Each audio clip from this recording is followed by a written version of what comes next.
Today, it's all about chords. It's a Melodic Techno tutorial. Let's go get it right now.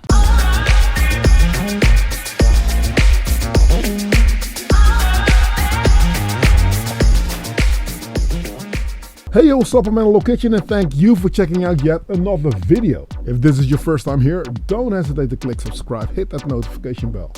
Whenever I upload a new video, you'll be kept in the loop and you won't miss out on anything. Hang out to the end of the video, I'll tell you all about Discord and I'll tell you all about Patreon. There's also channel memberships, which is a cool thing to do if you want to get a little bit closer to the kitchen. So chords, it's a much debated topic because a lot of people know how to make music, other people know how to make loops, and then there's other people that just know how to play music in general. But if you make electronic music, those things don't necessarily go hand in hand. You know, if you know a lot of music, you might overproduce or do what I do a lot and play a lot of chords and just like stick your music filled up with music. But dance music, it's very simple in its nature. It needs to be uncomplicated. It needs to be a rudimentary kind of vibe. So can you get a basic chord structure going, or at least know how a chord works and work it from there? Now I'll take you to the piano.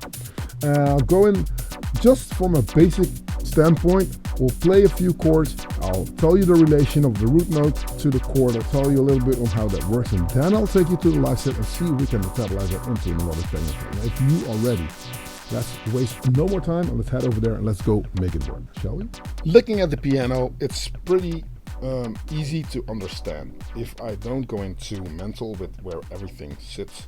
Okay, so let's start from the C. Yeah, a chord is, so C is here. Yeah, so if I'm going to just like make chords out of it, I'll just go to a C major chord. And then most pop songs consist of the 4 chords. So 4 chords are like, I'm playing triads by the way. So my chords consist of 3 notes, C, E, and G. Easy. They make up the C major chord.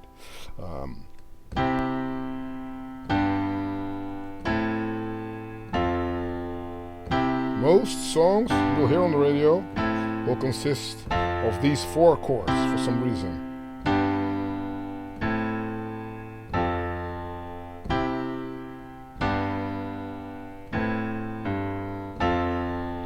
Now, those are just pop chords. When you get to, and they're a happy feeling, they give you a happy feeling. You know, it's like a very happy, very positive, everything's nice, running around, slow-mo in a big cornfield, life is grand. You know, when it gets to dramatics, music can invoke a lot of emotion, and most ballads or people need to express their feelings in a certain way, they'll choose minor chords over major chords. I mean, you can make some cool tracks out of major chords. A cool major chord house record that really went big was Atlantic Ocean's Waterfall. And it just went on and on and on. It was very, very positive. That happy feeling broke up the night. It did something with the crowd. So I'll link the track in the subscription below. But that bass line, when I heard it first, I could not believe that that was what's going on. Like, huh? What's that? Then Waterman by Olaf Bosowski. That's another one with a major bass line. Bam, bam, Waterman, bam, bam, bam, bam, bam, bam. Everything on the major chords. So major chords do work. You know what I mean?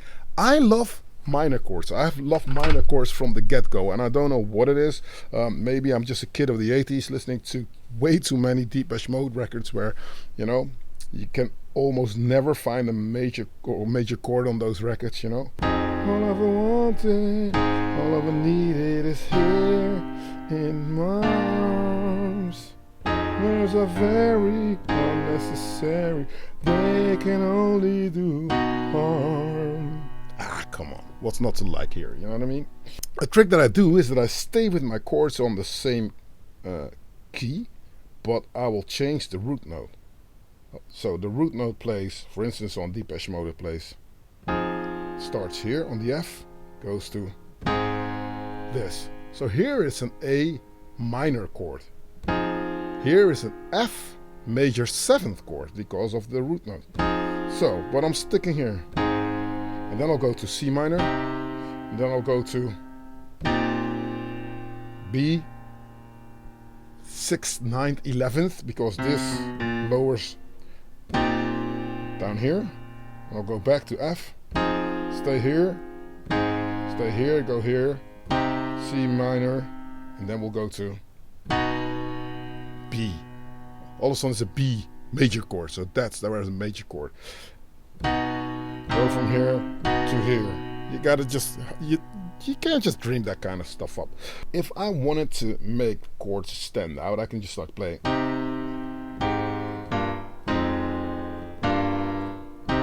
And since I've studied jazz, this kind of vibe is a very jazzy 6th chord kind of vibe. But for melodic techno, what you would want is more dramatic. So instead of just playing the full chords, if we go to F minor, because F seems to be the melodic techno chord that everybody uses, instead of playing the full chord, I'll play C, I'll leave out the middle note, and I'll play the top note. So I'll play.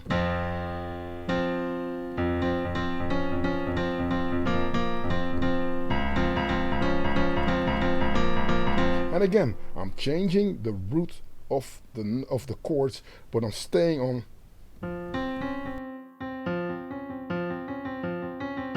The bass line, by the way, is always going to be the lowest note of the chord you're playing. So the root note that's here, from where you start, harmonics are here, root note, this is going to be your bass line.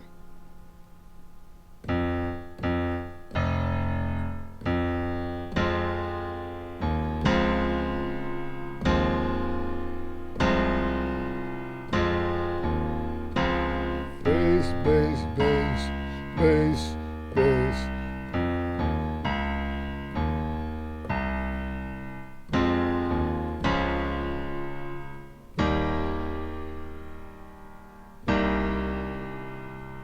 C major 7, there you go. But in this scheme it does something else.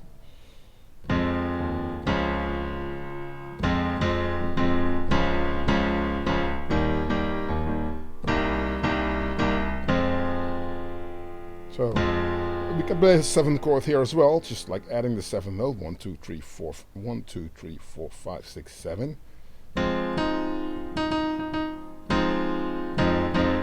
But on my opening chord, I don't want to go straight in with the 7th chord. It's better to just like get your melodics a little bit further on in the progression. So play it like this, stay here. There you go. That's the first 7th chord, D major 7. Go back to E minor, and then go to C major 7. So this, a chord structure that changed was on Sander Kleinenberg's My Lexicon track. He did a really wicked trick. He played a major chord to open the track with.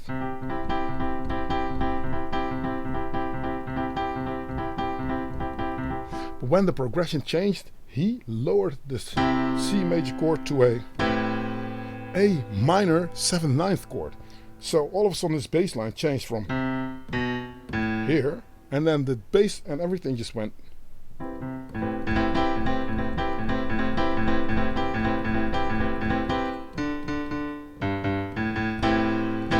Amazing. And when I heard it first, it was something that completely changed. So on the track itself, coming from here to going here, I was like, okay, yeah. So melodics are much to do with the excitement that you can bring within a track. Now I will try and see if I can just like materialize that on the live set and show you a bit of those chord structures that I've just played you, namely a F with the 6th note, and then see if we can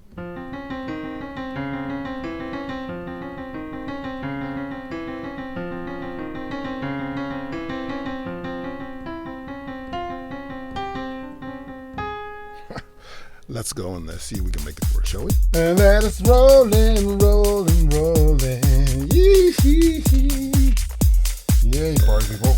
Right, so that's the phone on the floor. Cool. All right.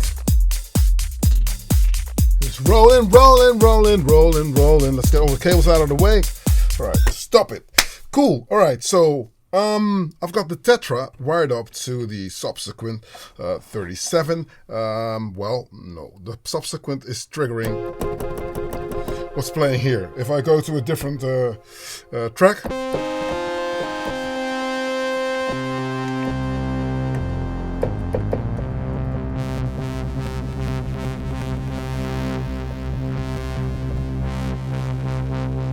you can see my trusty mini tower on the far side, which is getting a lot of delay.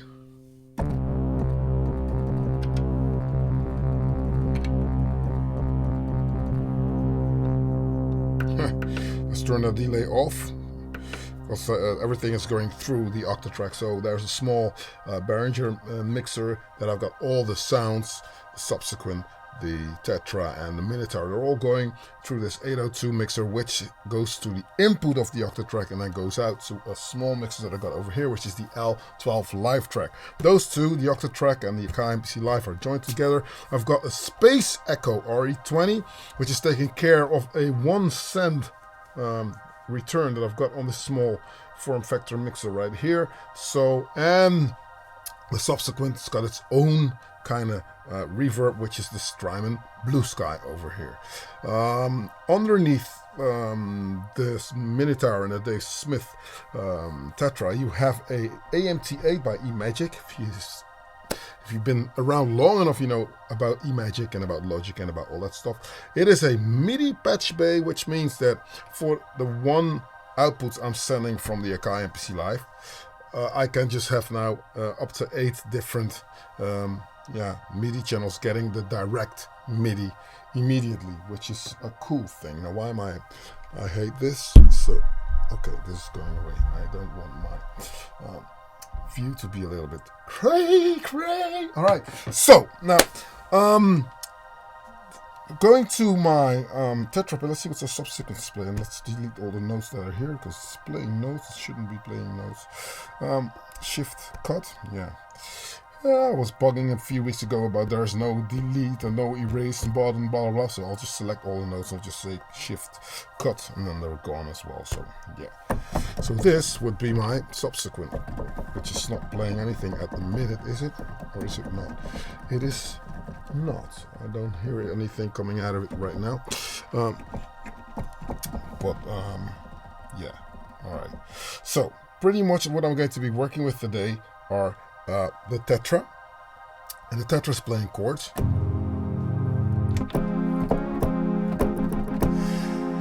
Yeah, so we're going to start with that chord that I told you about. That was that F minor chord. Now I'm going to play. Let's put it on a beat. I've got a beat programmed coming from the octatrack, so the first 4 tracks are all drums. Bass drum on 1. Let's see if I'm not lying. So the master track is 8, which means that, as I told you, everything is going through the octatrack. So 8 is basically the master track. So you have to sacrifice a few tracks if you want to do this trick, which means out of the 8 tracks, I'm only using 6 tracks, because the 7th track is the through track on which the audio is coming back in. So let's play the beat. Nice and tight, cool bass drum.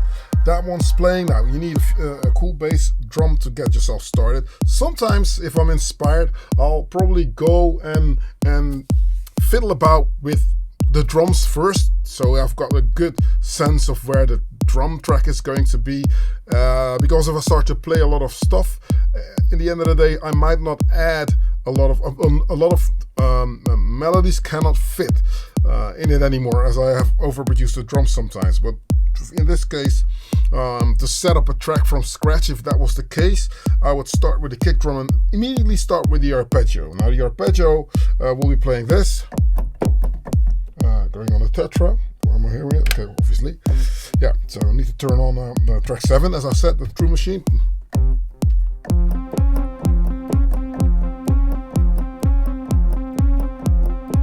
Let's record that straight in.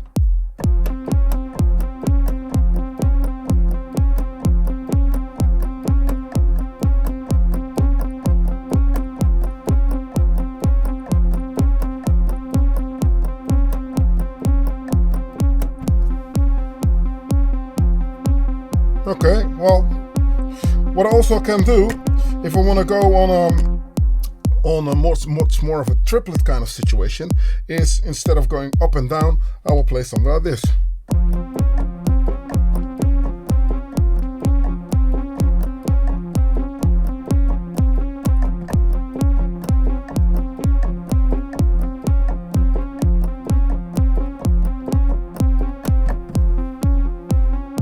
Yeah, it might even be nicer. Let's roll with this for a while, shall we? Turn the overdub off, otherwise I'll be recording stuff into it. Now, as I told you, I've got some drums set up also. So on track 2, I've got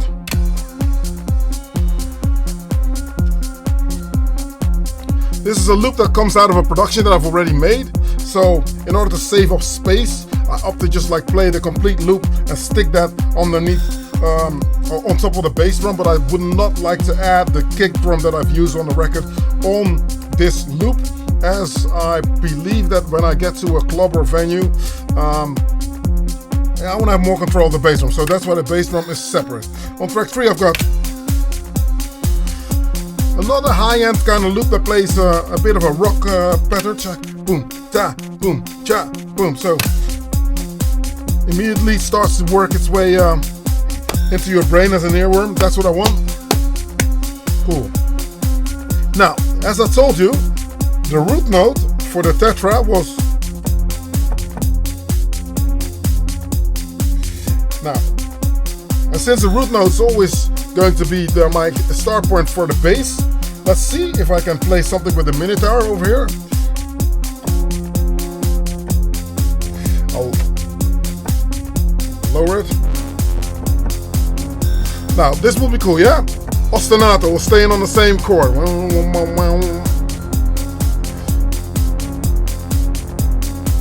But to make it more dramatic, as I told you, by lowering the bass note, you get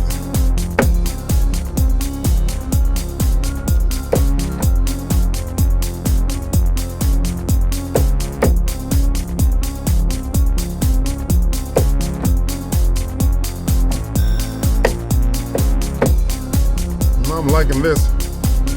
Well,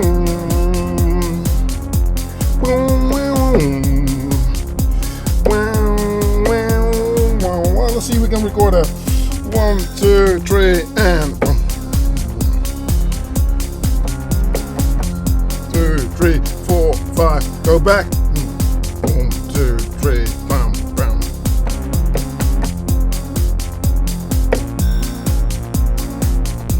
Oh, nice.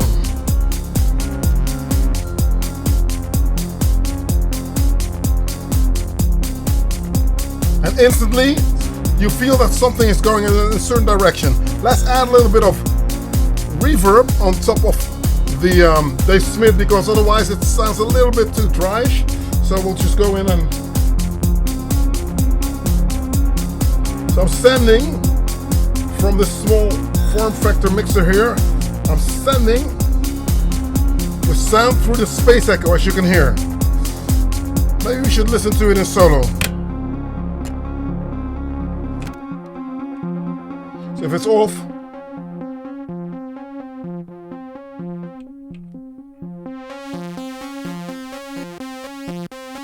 let's shorten the notes a little bit so you can hear it. So I'm opening up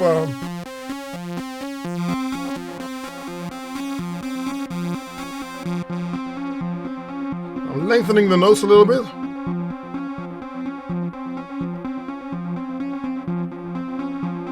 Yeah, I want to have a blanket, so it's playing an arpeggio, but at the same time I would like for it to sound like I'm playing pads. So the longer the notes are, the more it's going to sound like I'm playing a pad.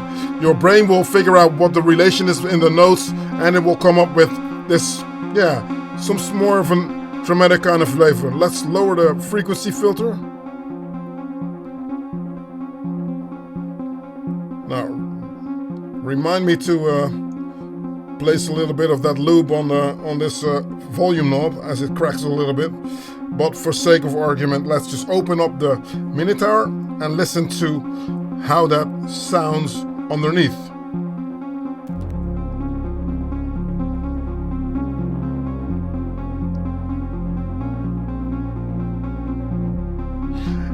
every step that the mini guitar goes up on that chord, the arpeggio gets a different sort of like feeling, which I'm liking. Yeah, I'm digging it. Let's see if there are any. Yes, there are, but we don't want anything. Now, okay. Why I like this so much is because it's suspense. It gives me a sense of suspense.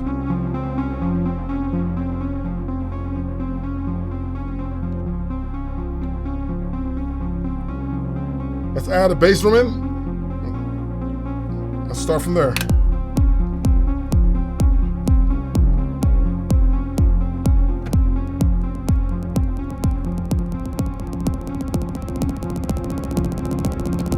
Nice one.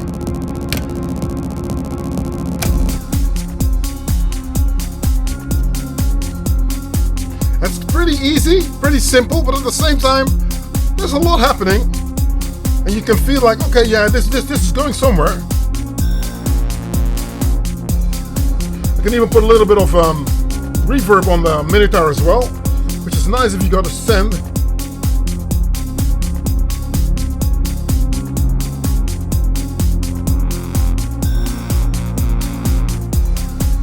Nice one.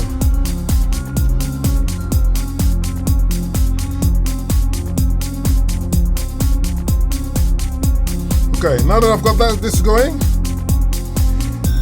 let's see what we have. Because on the octa track, I've already worked this thing into a self-fulfilling prophecy almost. So I've got a dub techno sound that I will play.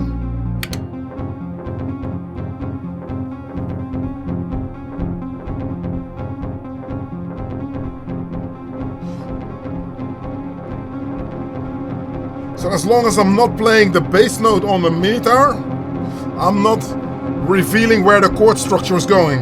You can see why I'm using the master, because now I can make a dramatic impact of everything that's going and drop my beats back in like so. 2, 3, 4.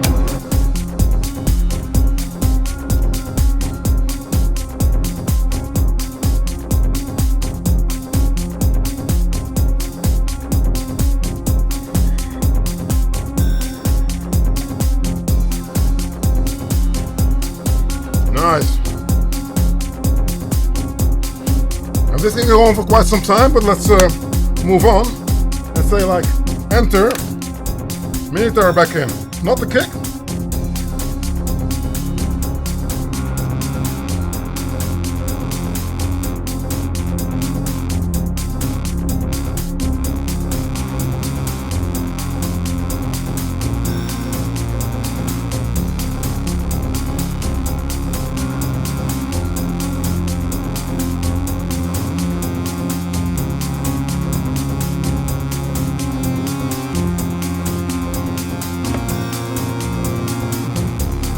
I'm playing around with the oscillators as well, so if I want more low end, pretty much just lower this one oscillator that I can manipulate. There's 2 oscillators, and with one you can just like go up an octave.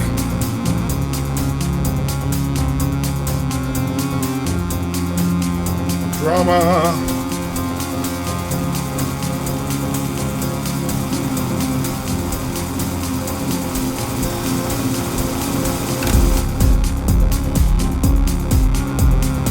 What's not to like here, you know what I mean? I'm liking the fact that instantly it gives me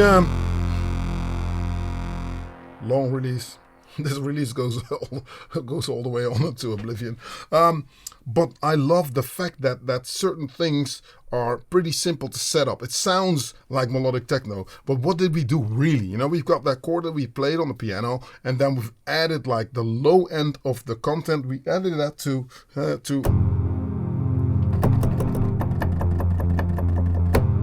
but like I said, this chord with those are the same, right? So we'll go to 5 notes down, 5 notes up, And I'm constantly keeping this note like this. Well, not really. I'm keeping it like...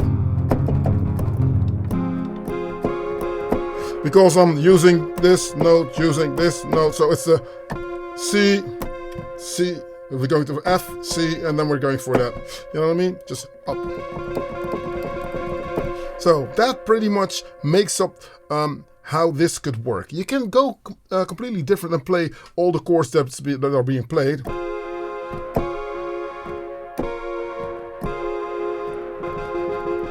I think I'm overloading a little bit. Because I can play like this. I mean, this is the chord. I can follow the chord structure.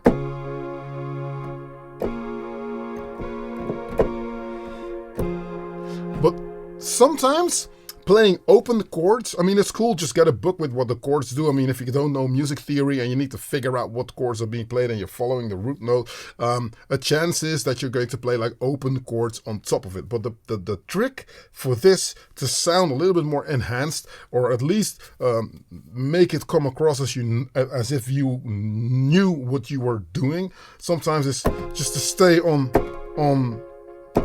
this chord.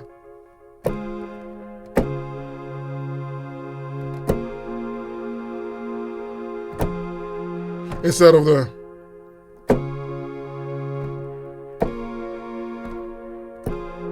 But you can also switch it up and mix it up and see if it will work out for you. And obviously this is cool to play, but I'm only playing a triad because I know that that lower note needs to be my bass. So I'll go to a bass synthesizer which has more transients, which has overall more low-end content frequency, and it riches up the sound, as you can hear if I'm taking out all the drums. But instead of going boo doo doo, playing the longer notes, playing the long sustained notes, I have opted to play a little bit of a melody. So it's pretty much doing all the same notes that are being played. Lower and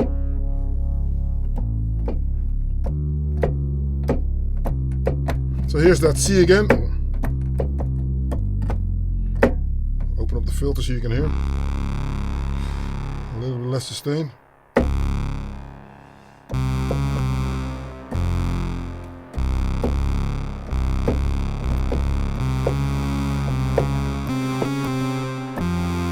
So, and then I'm playing a melody with it. So obviously if I'm turning this one down, then you can hear.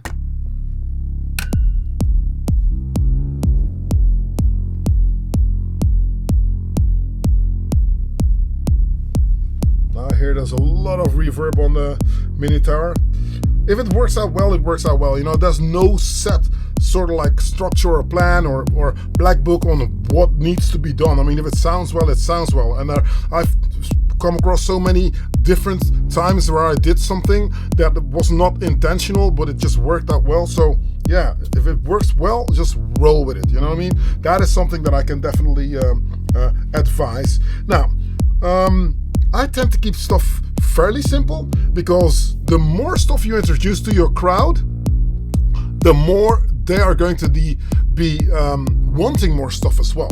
So let's find something with the subsequent that we can play, that can play over it. I'll go for an initialized preset and see if that preset will, can be worked into something that we can use. Again, I'm going back to the bass drum and to the arpeggio because I don't want my brain to just like overfeed itself. And I've got a saying, music is cool for the first 5 hours. Then it becomes a job. So the first 5 hours, I'm still like, goosebumps, blah, blah. After that, I'm starting to get used to everything. And the sparkle goes away a little bit for me. Not for the people that might hear it on the dance floor, but for me. And in terms of my process, when I make music, I try to get results fast. So I'll go back to taking stuff out that I don't necessarily need at that specific time. So that if I'm working, the goosebumps will still be there. So I can't wait to add more stuff to it. So first, let's see. I've got, again, in the C chord.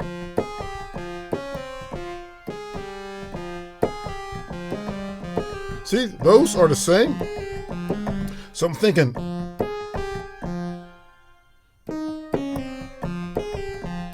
So the one, that's what the arpeggio is playing. So I'm going to reverse it and then make a different melody out of it. So instead of, I'll go for. Now let's see if that's something that we can play with. And sustain notes, that's something that I can want to do. Now let's go in here, see what I'm doing when I record. Put this in record, here we go, 1, 2.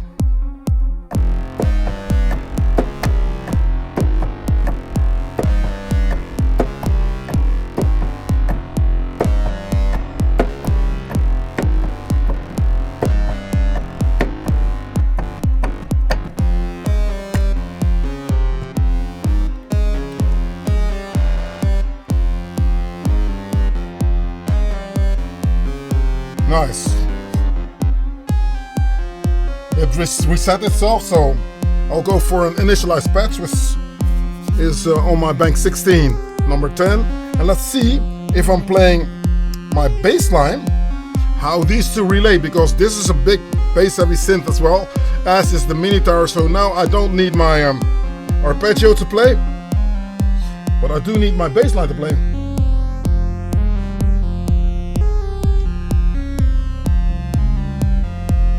Okay, let's see if the notes are correct.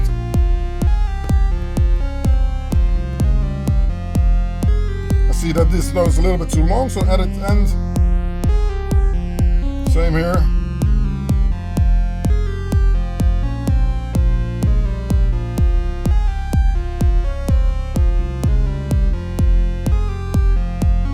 I think that there's still a note that doesn't really tell us what it needs to do. Let's get this one off. And okay, let's go in.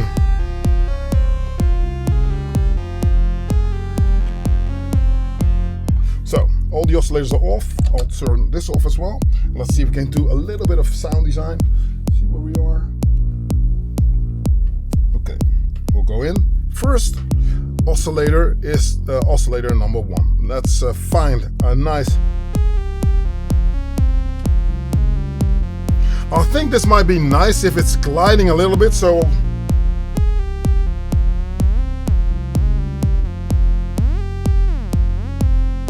it gets a little bit of that laggy laziness. Going a little shorter, so but my timing's on 4. And what I'll do, I'll put the sub oscillator underneath. Ooh, nice. And oscillator 2.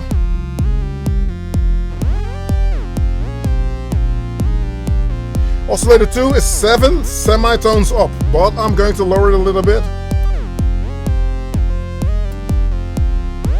And on the waveform side, I'm gonna go between a triangle and a square, saw and a square, I should say.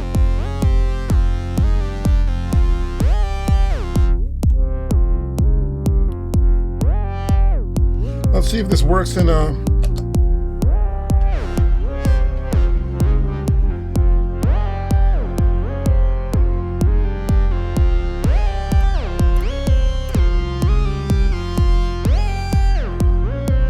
Bit of reverb, too much.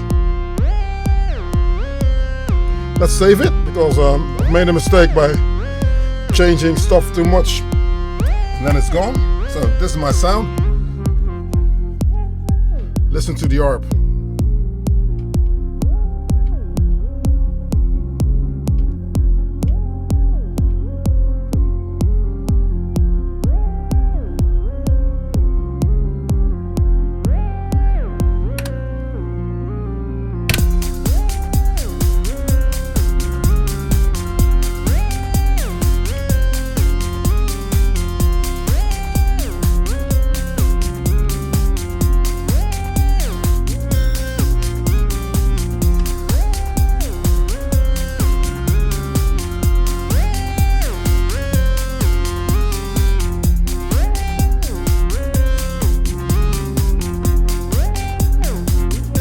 A little bit of feedback on there. A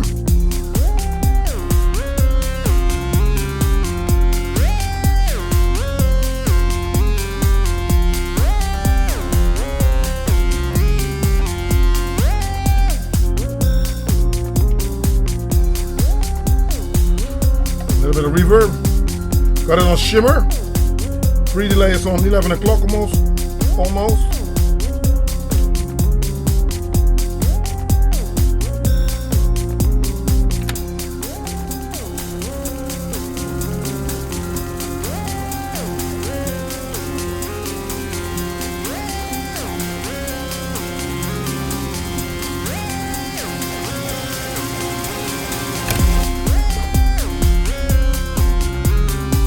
Well, there you go.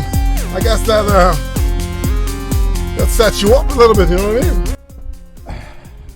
I'm telling you, this kind of track, those tracks like this, that really gets my blood pumping. This is the vibe. This is what I would like to make. This is what I like to perform. So this is, yeah, 100% me. Thanks for watching. If you made it this far into the video, you're an absolute superstar. Discord is connected to Patreon. I keep saying it weekly, which means we've got a video after party just lined up just after this video, after this premiere, if this is the first time that you're watching it. If not, then you missed it. But then there's another week with another premiere. But anyway, that means that I've got a lot of people that became patrons that actually jumped into Discord, and that's where we build this community and we talk about synth stuff, about everything, DIY, modular stuff, casing, traveling, whatever you name it. About me building a mixer within the COVID situation, I'm still trying to just like set that up. We're still working on that. I'm still working on it. So those type of things. So if you think you got more questions than answers and you're looking for like-minded people to talk about synthesizer stuff, come and check out my Patreon page. You will not be breaking the bank. You'll find it on patreon.com/analogkitchen, and that is that. The music, you'll find it on Bandcamp, and if not anything else, I think I forgot something. I might. Anyway, I'll catch you next week on another video. Analog Kitchen out. Peace.